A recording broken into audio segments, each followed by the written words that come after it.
Տարածորեն շատ կարճ վերջին իրադարձությունների հետ կապված մի մարդ ելույթ է ունենում եւ ասում է մենք ձայները տվեցինք Փաշինյանին, որ հիմա մնանք անգործ, չհասկանալով, որ այո, սիրելիս, դու տալով քո ձայնը այն ռեժիմին, որը հանդես է գալիս իր բացահայտ ռադիկալ դիրքորոշմամբ, ոչ թե իրականացնում ես քո երկար պահված վրեժը այն մարդկանց հանդեպ, որոնք իսկապես քեզանից հարուստ են եւ քո պատկերացմամբ հաջողակ, այլ նաեւ հանում ես քո ոտքի տակից տնտեսական հիմնասյունը։ Բացատրեմ դա ոնց է կատարվում։ Ժողովուրդ ջան, Հայաստանը նախնական կապիտալ կուտակելու հնարավորություն ստացել է սովետական միության փլուզումից հետո, առաջին հանրապետությունը չհաշված։ Եվ եթե նայենք ժողովրդավարական ու գեղեցիկ Ֆրանսիային, եթե նայենք սքանչելի ու բարգավաճ Գերմանիային, եթե նայենք Ամերիկային եւ Անգլիային, մենք կհասկանանք, որ բոլոր տեղերում բուրժուական նախնական կապիտալը նախքան սոցիալ-դեմոկրատական կենսագործունեությանը եւ ինստիտուտներին վերածվելը կուտակվել է հիմնականում ոչ արդար ճանապարհով, այսինքն կապիտալի նախնական կուտակումը չի կարող լինել արդար,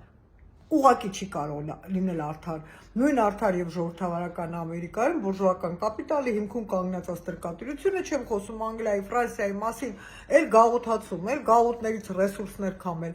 եկեք հասկանանք, որ նախնական կապիտալը չի գոյանում արդար, չի կարող նա այդպես գոյանալ եւ այդ ոսկի զուգարանները, ասենք Ուկրաինայում կամ այդ խրտվիլակները, որ այդպես զարմացել եք,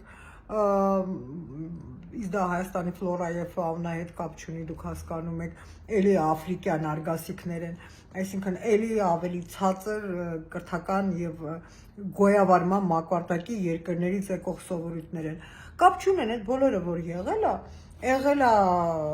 կապիտալի նախնական կուտակման ժամանակ 18-րդ 10-րդ դարում, եղել է ավելի դաժան, չեք հավատում, կարդացեք To Kill the Mockingbird, կարդացեք Uncle Tom's Cabin, մի խոսքով լիքը բան կարդացեք Ռուգոն Մակարները, եթե ի վիճակի եք կարդալ։ Կապիտալի նախնական կուտակումից արդար ժողովրդավարության անցումը տեղի է ունենում ինստիտուտների միջոցով, որովհետև ունեցվածքի խլումը բնորոշ է միայն ռադիկալ բռնապետական ռեժիմներին,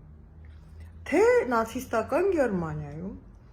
եւ թե բոլշևիկյան Ռուսաստանում, իսկ հետագայում նաեւ ստալինյան Ռուսաստանում իրականացել է ունեցվածքի խլում։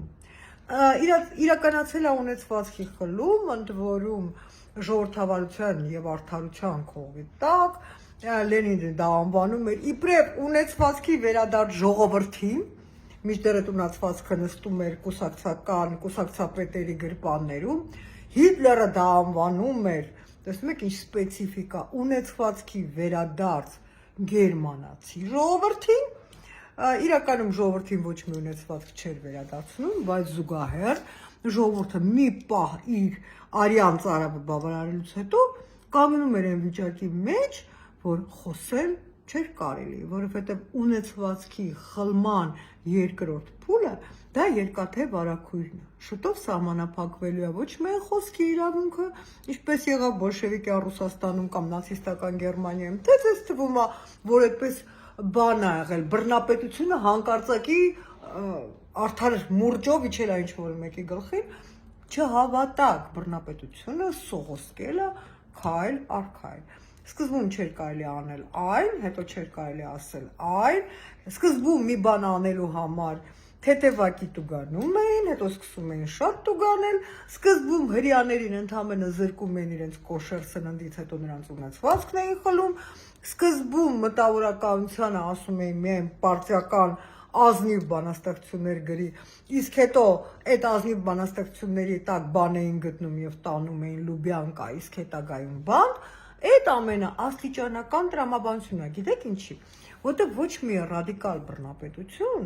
չի կարող ապահով լինել, Նա իր ընթացքում կուտակում է բազմաթիվ թշնամիներ, եւ եթե սկզբում թշնամին, ասենք, նախկին նախագահներն են եւ նրանց ընտանիքները, հետո նախկին վարչապետները, հետո նախկին նախարարները, հետո քանի գնում են լայնվում է, հետո դրա տակ մտնում են բաները, մտավորականները, գործարարները եւ այլոք եւ այլոք։ Եվ եթե ձեզ թվում է, որ ես հասարակ ռանչպար մարդ եմ, կամ ես ազնիվ ուսուցիչ եմ, եւ Նիկոլը իմ հետևից չի գալու ճիշտ հակառակը, դուք սխալվում եք, որովհետեւ աստիճանական բռնապետության մեջ պարտադիր է եւ կամքի բռնաբարումը, եւ ունեզրկումը, եւ սովը ձեր հետևից գալու է։ Ձեր հետևից գալու է։ Իսկ իմ փիլիսոփայական նավը նստելու ժամանակն է։